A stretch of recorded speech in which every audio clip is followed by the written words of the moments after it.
Hello, beautiful beings, and welcome to Repattern Reality and Let It Ripple. I'll be talking about relationships and why they can feel really intense and confusing right now, while swimming through wonder and curiosity and contemplation. We can create and co-create new patterns that create the experience of our what we call reality. So I hope you enjoy the video, and yay. Repattern reality and let it ripple.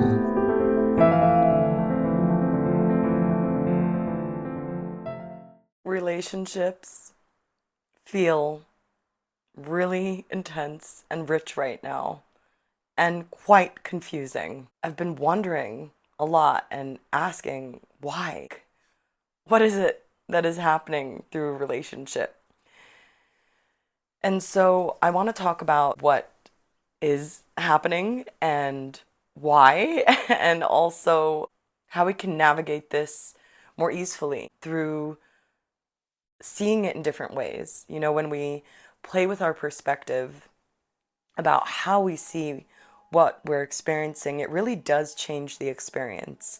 So my intention for this video is to share with you perspectives that have come through that are feeling really resonant and that I feel were kind of gifted to me by guides in the universe, and also through actual relationships, through relating with people.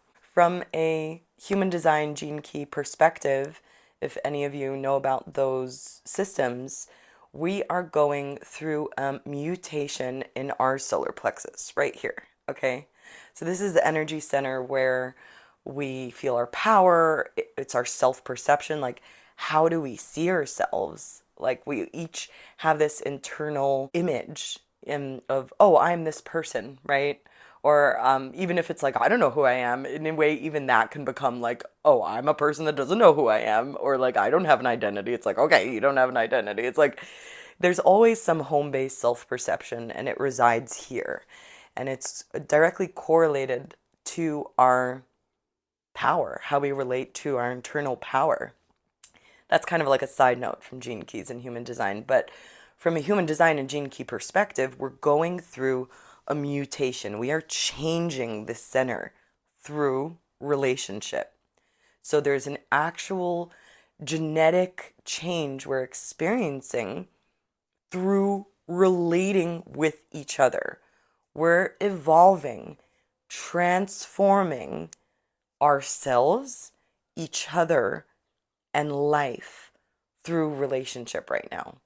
So understanding that this isn't something that just you're experiencing, or like, is it gonna stop? Is it gonna get easier? It's like, this is the path, is through it. And if you're not relating with many people, even if there's one relationship or two friendships, it doesn't matter how much we talk to the people. It doesn't matter how many friends we have. Whatever relationships we are in are actually these vessels for profound mirrors and ancestral healing and inner child reclamation and discovering our authentic, honest selves. Our what is our soul here to be? It's a little different because I know I, for many years, would experience these things through isolation, hibernation, meditation. And I find that there is something happening with relationships now that are kind of feeling like it is that. It is a meditation, it is an incubation into a transformation we're experiencing with each other. So it's not like a light thing that's just passing through. It's like, oh, this will change and we'll go back to being superficial and casual. It's like, no, we're going through the tunnel. And a lot of people, when we go through this, we may experience nausea. We may experience pain here. We may experience in this center contraction. And that's a good sign because that's the energy moving. That is the energy transforming. It's the reclamation of our power to create. It is a transformation of how we perceive ourselves and one another through what lens. And so If you think about it, the center is a bridge between our upper body and our lower body. It's like the midpoint. And so we're in this process where our energy, our Kundalinic energy, wants to flow freely. So creation can channel through us easily as ourselves, as our unique soul spec. But if there's a clog here or an attachment to I am this, they are that, or oh no, no, no, no, this is how comfortable I feel with my power, we may experience feelings that are uncomfortable, such as I said, the nausea, the clenching, the contraction. Being able to be with it and understand through this lens what's happening, even as I'm talking, I'm feeling the energy move as I'm relating through this video in this way. Excuse me. I need to release some energy through a burp.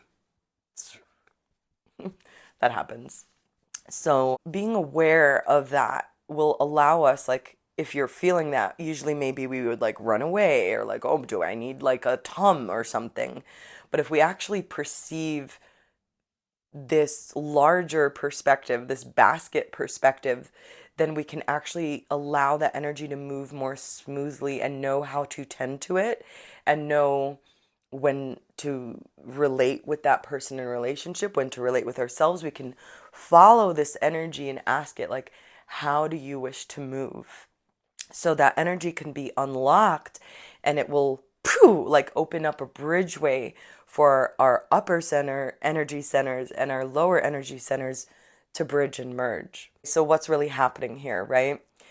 We're literally rewriting our relationship to really big things that create our experience of life. We are rewriting our relationship to love, what love is. We're rewriting our relationship to life. We're rewriting our relationship to how we are in this environment. What is our attention focused on together? What do we value? And we're rewriting our relationship to relationship. What is relationship? Now, when I say rewriting, I mean like there is a script we were born into. And the script we were born into seemed like reality. This is reality. This is reality. I mean, it keeps echoing as a child, like face reality, right? And this script we were born into was done in many ways, right? Basic, like it happened through school, through what parents told us, and movies. Like we're like, okay, this is the reality game we're playing, and we forgot that that's not what we were born with from inside us. It's kind of like this eggshell of reality that we're like, okay, these are the parameters of play, these are the rules, this is how to be a nice person, and this is how to get the relationship with the person we love and spend the rest of our lives with them. There are these programs that have been calling reality that are dismantling. And so there's a deconstruction happening through relationship, and there is a reconstruction happening at the same time. Now, the deconstruction can feel quite horrible because, for example, if you meet someone and you feel a deep, deep love and resonance, and it's like all shiny butterflies everywhere, and you're like, oh, finally everything led to this, and then it like, whoa, the mirror starts acting up. We're all evolving so rapidly right now, and it's like, damn, I I left my post of my center. I overgave. I wasn't fully honest. I got attached. I got controlling. I got oh, whoa, they were doing that. That didn't mean that. Like it's literally a such a huge mirror that can just pop out of nowhere where you're like, what? How'd it get to be so funky? Like, this can also happen with almost, I find, everyone right now. I mean, the whole term twin flame and like, oh, it's so, I feel like it's becoming like everyone. It's like, oh my God, everyone is like such a huge mirror right now. And it can happen in a flip of an instant. Like it could feel like, oh, everything's being organized, this relationship is so supportive, and then shadows, right? And it's not that we're doing something wrong, it's that this is what evolution is like through relationship. Now, even if you feel that, like, oh my God, like there's so much love, there's so much resonance, that doesn't mean that that relationship is going to just stay the same. It means that that love and that resonance is going to bring up things that you haven't faced yet. Because of the safety, because of the resonance, it's going to dig deeper into our bodies, into inquiring with what is truly true and aligned for each of us. And so the most beautiful relationships can all of a sudden get really confusing and hard and horrible, and then also be our greatest gift. So it's kind of like a mind F, like, what is this relationship good for me? Is it not good for me? It's like, okay, now it's amazing, and now it's not so great. And let's stay away. So it's an unlinear process. This is not a direct cause effect reality. People are changing, learning, transforming rapidly right now. And the why or the when, it doesn't really matter. This is what's happening and may happen if you're not experiencing it yet, is this unlinear, illogical process through relationship. So that's one aspect of it. Now, as we are, it can also happen the opposite, right? Like, oh, this person, this relationship doesn't feel the best, but that can be a person and relationship that is catalyzing you into being loved in ways you've never been before, into being supported in ways you've never imagined. And because we have these safety mechanisms of how we survived, like, never do that again, never trust like that again. We made these oaths, vows, promises with ourselves to protect ourselves, to survive this planet. And these loving relationships that are super supportive can bring up all the worst horrors as well. And so that can flip in a blink of an eye of like, oh my God, like I thought that person wasn't the best for me. And now it's like, whoa, I had a lot of blocks. Whoa, like, oh my God. And then there's grief that can come up of like, wow, like things can change that quickly. Maybe I don't know everything. Whoa, I've never been loved in this way. Why is it so hard to be loved in this way? So there's this a sense that it could create like, wait, what is real, right? What is real? What is true? And that isn't something the mind can just jack in the box, pop up and be like, this is right, this is true. And it also can't really happen through inquiring with like multiple people of like, oh, what do you think about this? It's like, no, like each relationship is sacred. It is the transformation vessel that only you know how and when to proceed with that relationship. We can explore different relationships through relating with others, but more and more we'll see through this uncontrollable, unlinear, non-cause and effect process we're in is that what is actually happening is we are reclaiming our unique truth and essence, and being able to do that without needing this validation, without needing this safety control mechanism to maintain relationships. And the gift in this, as hard as it is, it's hard because it's confusing. It's hard because it's uncontrollable. It's hard because it could be painful. And it's hard because we may feel at some moments that we don't even, it's like we're starting as a newborn in a way. And so knowing that it's okay, that it's challenging, can also inspire us to tend to these relationships with more respect for the relationship, respect for ourselves, and respect for one another. And the gift in this, what I'm finding is that there's a deepening of wholeness happening within ourselves.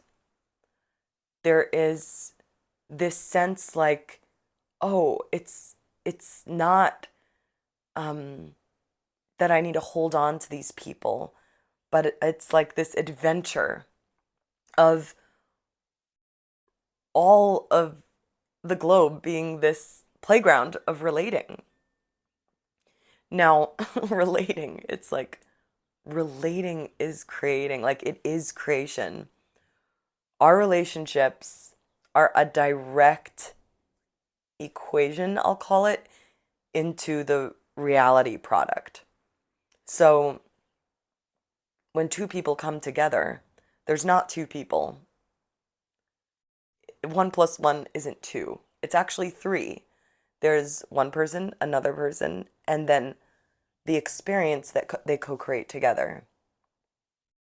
I remember this being very rare to experience that I meet a person and there's a whole universe that is birthed that is unique for the two of us. And now that I'm deepening into intimacy and authenticity, honesty, letting go of all the protection mechanisms that weren't me, seeing these masks rise and fall and fade, seeing these programs I was playing out that I thought were me or I thought was real, that were just things that were I was holding on to as a burden. As these things shed, we get to experience this interconnectivity to all that is, to our relationship, to everything, everyone, every moment. And it's heartbreaking as much as it is like so liberating. So I'm just gonna feel all this for like a moment, taking a little breath. I feel like I need chapstick. Hold on. Not editing this part out. And I need some water. So, oh, seeing things in this way can make it a little easier. I find that when people express themselves, I feel so much relief in like, oh, I'm not the only one experiencing this.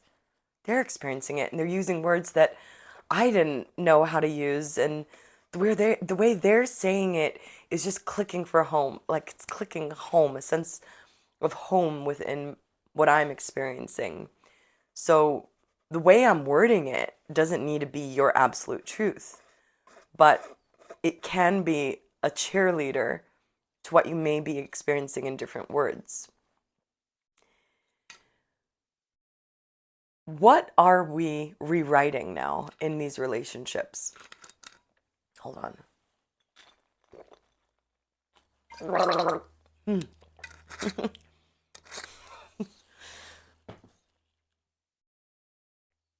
We're literally rewriting reality. We're literally rewriting value systems. We're rewriting what the planet is to us. We're rewriting what brings about life, the life experience. We're rewriting our relationship to death. We're literally through these relationships right now, whoever that is in your life right now, it really can feel like a ceremony. And this is what birthed all of life. Source wanting to relate with itself and express itself into any possible possibility, into any possible expression. And so, in a way, like from a quantum perspective, I always see this visual is like there's this source light that comes from this like void and it just shatters out in the name of love into every possible expression because it is so infinite, because it is just so like it's love. It's like this overflowing love that wants to give for the sake of giving, for giving. Like, and we have to forgive ourselves and others in order to actually enjoy this evolutionary experience. Because our uniqueness is unavoidably going to bring in, um, we have to be okay with being different.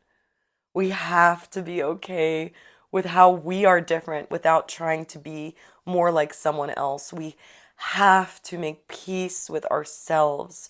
We have to make peace with how others are so we can live in a planet, in this planet, as these little cells dancing with each other through relationship with this sweet, like, heartbreak that feels like a lullaby. It almost feels like, like this is how we get to experience life because we're all these different expressions. Being okay with the confusion or the unlinearity. There's like, this doesn't make sense. We have to be okay with it not making sense to our mind. We have to be okay with feeling our own internal connection to this void and nothingness, and also as our expression of this light, without trying to control if others will receive us or when they'll be there, or when, or whether they'll like us or not. It's like, it's this so funny because before making this video, I was like, I don't know who I am any like I don't know what this death into me, like the death of all these protection mechanisms, what they lead to. And it leads to this. And this expression, it feels, as we go through this process, we are melting into our innocence. Our innocence isn't something that is gullible. That's like old news. Innocence is our unprogrammed speck of source light that doesn't know everything, that just is, that is being, that is expressing, that knows that this is all for the experience of itself and each other, while knowing we're all connected and that we don't need to be the same and we don't need to believe the same, and there's enough space for all of it. And so while we melt into our innocence, it could feel like we're an egg yolk without a shell. It's like, well, where's the shell? Like, it dissolved, it got deconstructed. Ah, I need a shell. And we like want to hold on to a shell, but this eggshell, it's there, okay? Just trusting that you could be this soft yolk of innocence is enough. There will be a shell that forms around you and that will hold you, that you discover was always there.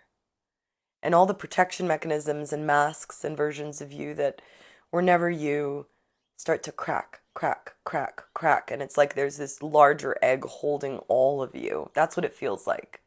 It's like, is it there? Should I check if it's there? But if I check if it's there, then I'm creating a shell. It's like, no, you gotta be the yolk. And it's funny because in yogic terms, I think yolk is like yoking, like oneness. So we gotta yoke with ourselves. And it can almost feel like, oh, this is too slippery. Oh, I'm too soft. Oh, where does this go? And it's like, oh, I just gotta be with this shell I cannot see. But the shell basically becomes the experience you have. Oh, I'm noticing the birds. Wow. The red hills. Oh, that beautiful piece of art. Like, our shell becomes this experience that embraces our innocence like a cradle. And you can experience this through the environment just shifting. Like, whoa, I didn't notice all this beauty around me. I didn't notice there are hummingbird symbols everywhere. I didn't notice this flower that was here. That's the kind of shell that you'll discover.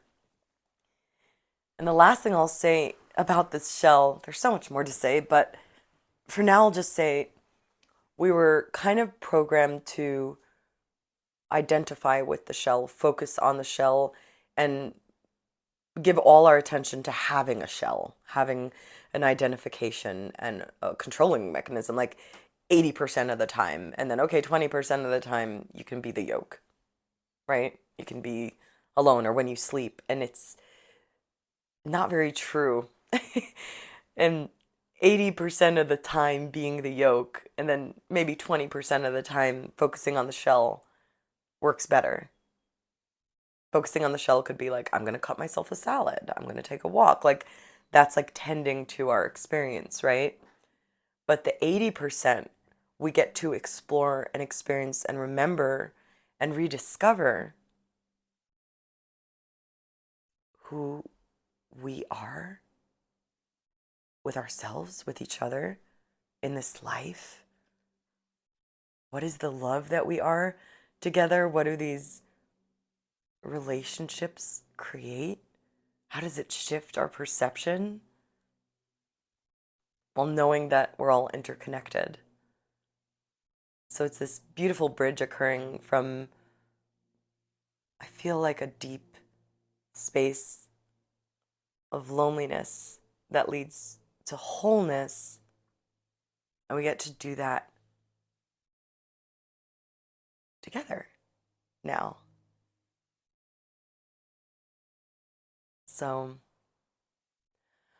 I hope that I like calling it perspective art, like playing with perspectives and ways we can perceive what we're experiencing or how we think about things in order to have experiences that feel more easeful, relieving, joyous. So if it feels like any of the things you wish to feel, just play with it for a bit. And if it feels good in the ways that you wish, then start creating that as a pattern you fuel. Because what creates patterns is our awareness, our attention. And it creates these patterns create our experience of reality. And then as it becomes our reality, what is real for us, that ripples and changes everything. It ripples in ways that you can't imagine, but you will see. So thank you so much for sharing your awareness and attention here. And I look forward to meeting you in the next video. Oh, and also, if you want to explore these concepts, there is a co-facilitation happening tomorrow at 11 a.m. Pacific time. It's called Team Playa. I'll be co-facilitating with Hannah Taylor, who is a relationship technologist, and I support and share play technology. How can we make this more playful? The topic of this month is Team Playa, like team player. Like, how do you find your team within this whole game of life? And if this video resonated with you, let me know. Okay, bye. Repattern reality and let it ripple.